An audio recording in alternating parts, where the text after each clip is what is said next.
Salut tout le monde, c'est Jordan, j'espère que vous allez bien. Alors je me suis dit aujourd'hui que ce serait bien de faire une autre vidéo sur le fait d'être multipotentiel, car je trouve que le terme est assez flou et je vais vous partager un peu de mon histoire pour que vous puissiez y voir un petit peu plus clair par rapport à ce concept.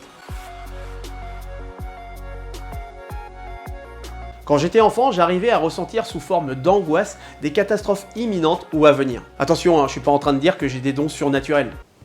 Juste de manière générale, et il se peut aussi que ce soit votre cas, je ne suis pas resté très longtemps insouciant. Comme beaucoup de multipotentiels, je me suis posé beaucoup trop tôt des questions existentielles. Des questions concernant la misère et la guerre, la sexualité et la mortalité, l'injustice et les vices humains.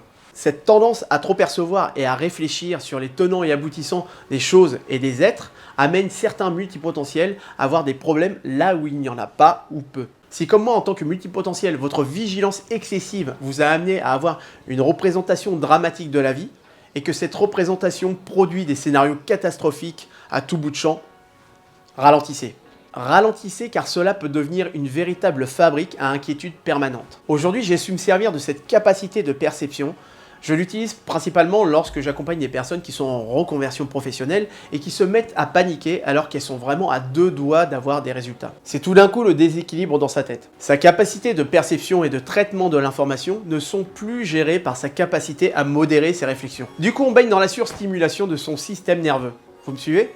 Cette capacité de modération lui permet de trouver le plus correctement possible le ou les mécanismes de défense les mieux adaptés à une situation donnée. Et du coup, elle peut alors rentrer dans le déni, la dénégation et le refoulement. Ceci dit, parlons aussi de la curiosité angoissante. On entend partout qu'être multipotentiel, c'est être curieux de tout. Mais la curiosité peut être un vilain défaut, notamment quand la curiosité nous amène à nous disperser dans de nombreuses activités que l'on n'approfondit pas ou peu. Et quand on se passionne pour une nouvelle activité, on se transforme soit en perfectionniste, soit en bâcleur. À côté de ça, pour vous faire une confidence, plus jeune, je me suis réfugié dans les jeux vidéo et la rêverie, tout en manifestant mon refus de m'identifier aux problèmes des autres gosses de mon âge. Je préférais traîner avec des personnes plus âgées que moi par avidité intellectuelle.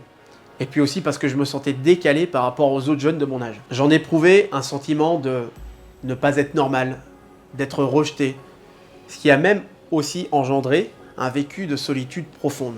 Sans parler du respect des règles et de la rigueur qui représentait pour moi une contrainte auquel j'avais souvent du mal à m'adapter. Et être multipotentiel, c'est avoir le défaut de ses qualités, comme la qualité de traiter l'information plus rapidement, plus intuitivement, et d'avoir une meilleure mémoire en termes de qualité et quantité. Ce qui permet d'apprendre plus facilement, certes, mais ça crée des angoisses par trop d'abondance. Parlons maintenant d'humour.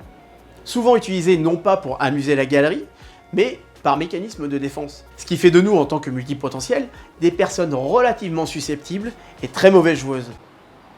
Est-ce que cela vous est déjà arrivé de vivre de fulgurantes réussites sans effort? Si c'est le cas, il est possible que cela vous ait faussé votre capacité à raisonner et à être objectif sur vous-même. Car le jour où vous ne réussirez pas, vous vous blâmerez en rentrant dans le tout ou rien. Car oui, être multipotentiel, c'est aussi raisonner sous la loi du tout ou rien. Vous pouvez vous bloquer ou vous noyer dans un verre d'eau face à des épreuves nécessitant un apprentissage par test et erreur, un certain effort de travail et une bonne dose de patience. L'hyperlucidité des multipotentiels peut être un atout pour identifier les tenants et aboutissants d'une situation, notamment sociale ou relationnelle, mais cela peut être aussi une source d'inquiétude. Sans reparler de l'hypervigilance qui pousse à la dramatisation. Et parfois, votre sensibilité amène à de l'impatience vis-à-vis de soi ou des autres, préférant les réponses directes ou synthétiques plutôt que les longues argumentations. Du coup, lorsqu'un multipotentiel s'exprime, il peut être tellement succinct dans ses explications que cela peut engendrer des incompréhensions et des interprétations, ce qui peut être à l'origine de grosses difficultés relationnelles.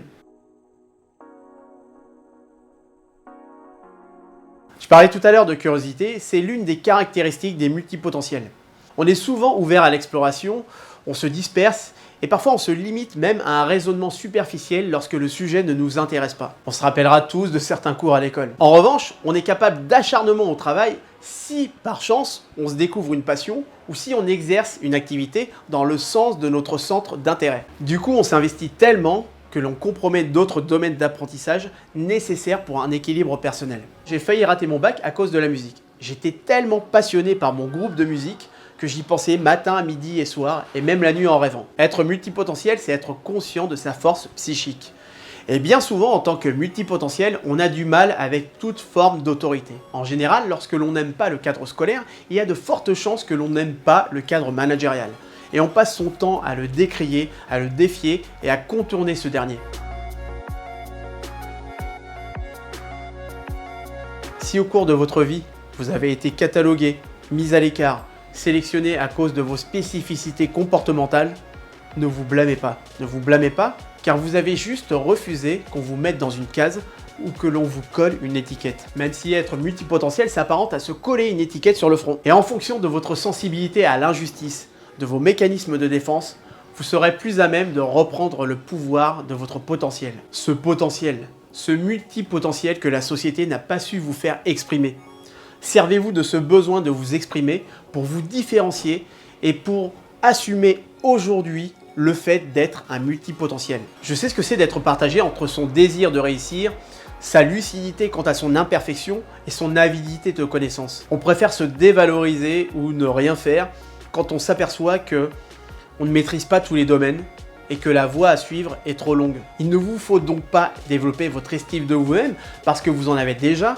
Il vous faut la consolider. Il vous faut vous donner des gages de confiance en vous prouvant que vous êtes capable. Mettez de côté votre sensibilité au regard des autres et lancez-vous dans un projet qui vous tient réellement à cœur et qui vous permettra de mettre à disposition toutes vos capacités de multipotentiel. Valorisez-vous vous-même, n'attendez pas que quelqu'un le fasse pour vous, vous pourriez attendre très longtemps. Vous êtes multipotentiel, soyez-en persuadés, ne privez pas le monde d'une partie de votre force vive. Le monde a besoin de vous.